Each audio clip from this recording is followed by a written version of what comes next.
Cover. I've got it. That was your one prayer. Read your God. 28. Kneel. Dear Heavenly Father, we just thank you so much for the many blessings that you bestow upon us. We thank you for the freedom that we have, dear Lord, to assemble here today, honor our ancestors without fear of persecution. And Lord, we thank you for the heritage that you've given each and every one of us. Dear Lord, never let us forget the sacrifices that were made for those that lived before us, so that we may have the freedom that we have today. Dear Lord, we thank you for all that you do for us. And most of all, we thank you for the salvation that is in Christ Jesus. In Jesus' name we pray. Amen. Amen. Right.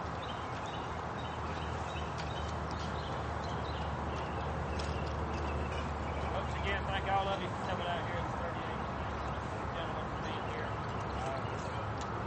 Each year we try to get a good speaker to come to our services that has some new and fresh approach to honoring our Confederate heroes. And this year is without exception. We are privileged to have published author Clint Johnson with us. Clint is a native Southerner with Scots-Irish and Welsh ancestors, first settled in North Carolina in the 1730s and 1760s. One of those ancestors owned more than 100 acres on Manhattan Island in New York in the early 1760s, which he leased to the government for 99 years. When a grandson tried to reclaim the land for the family, the New York Yankees claimed their deed book had been lost in a fire and they would not honor the legitimate claim, which, again, we see that holding true today, but very little has changed.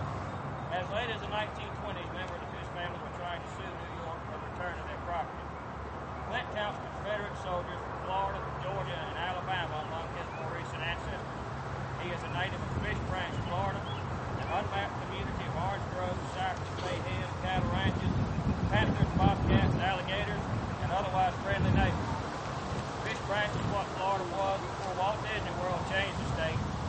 Clint graduated from high school in Arcadia, Florida, the cowtown whose wild and woolly residents inspired many of the cowboy paintings of Frederick Remington.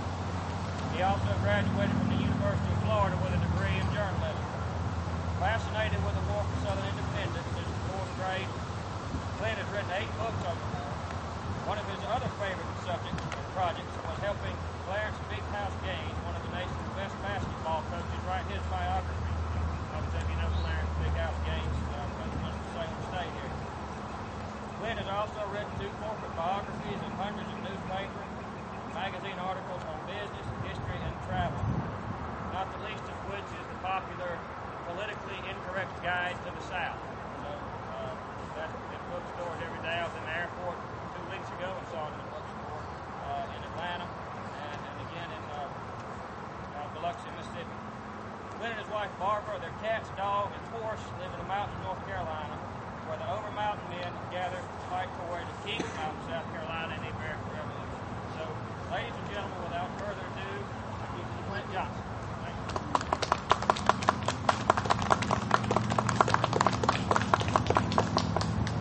I'm going to talk about the Confederacy, but also talk about the South a little bit. And just to show you what Southerners are up against, last year I got a call from a Connecticut radio station that wanted to interview me about politically incorrect guide to the South. I agreed, but I was awfully careful because what does Connecticut want to know about the South? So they went live after a commercial break, and the first thing I heard was banjo music from Deliverance. The very first question, they had 4 disc jockeys, the very first question they asked was, why don't Southerners wear shoes? And I played along. I said, well, it's hot down here. If you go into a courtroom in the summertime, the judge isn't wearing shoes, prosecutor isn't wearing shoes, nobody's wearing shoes. It just doesn't make any sense. So they laughed about that. And then the next question was, why are Southerners so uneducated? And God must have stepped in because I was ready for that question. And I said, well, let's look at that question and the answers. University of North Carolina, the first public university founded in the United States, founded in 1795. University of Georgia, founded 1801. University of South Carolina, founded 1805. University of Alabama, 1831. University of Mississippi, 1848. University of Florida, 1853. And the University of Connecticut, founded in 1881. 90 years after the University of North Carolina.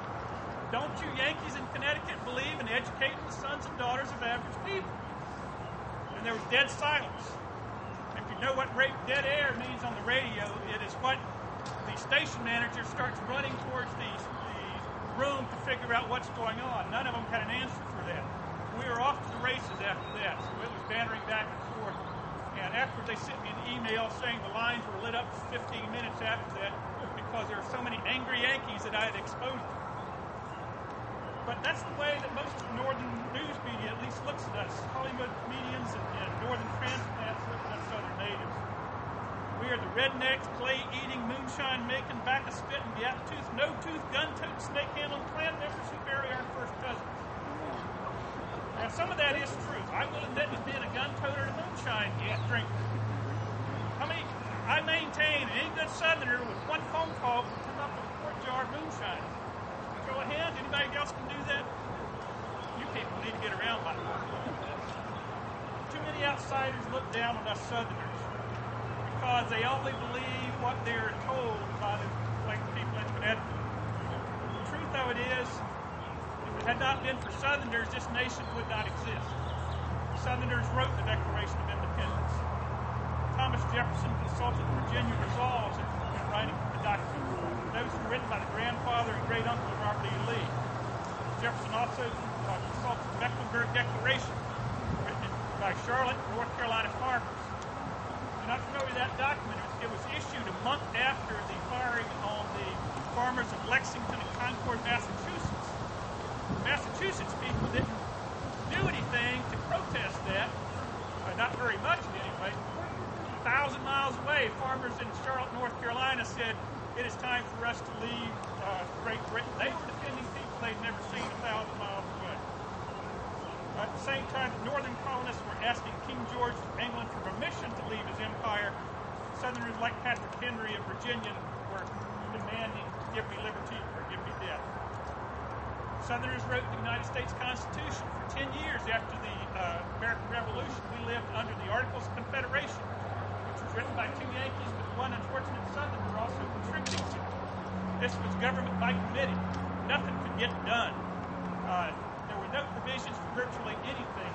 Virginians and other Southerners said, we've got to come up with a workable government, and they asked James Madison to write the Constitution.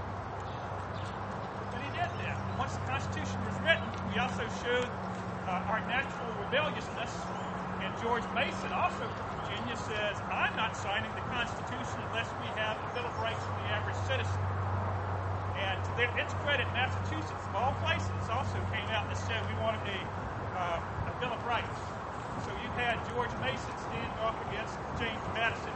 They finally agreed to go with Mason and write in the 10 Amendments. One of the interesting things about the 10 Amendments was Mason also looked at the Virginia Constitution and he wrote the Bill of Rights.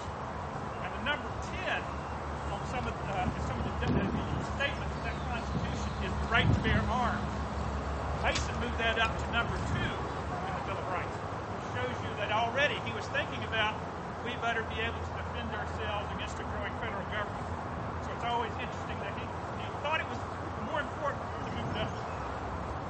Every acquisition of property in the United States was made by a Southerner. The northeastern states only wanted to stay the first 13 colonies. They only wanted to be along the Atlantic Ocean because the power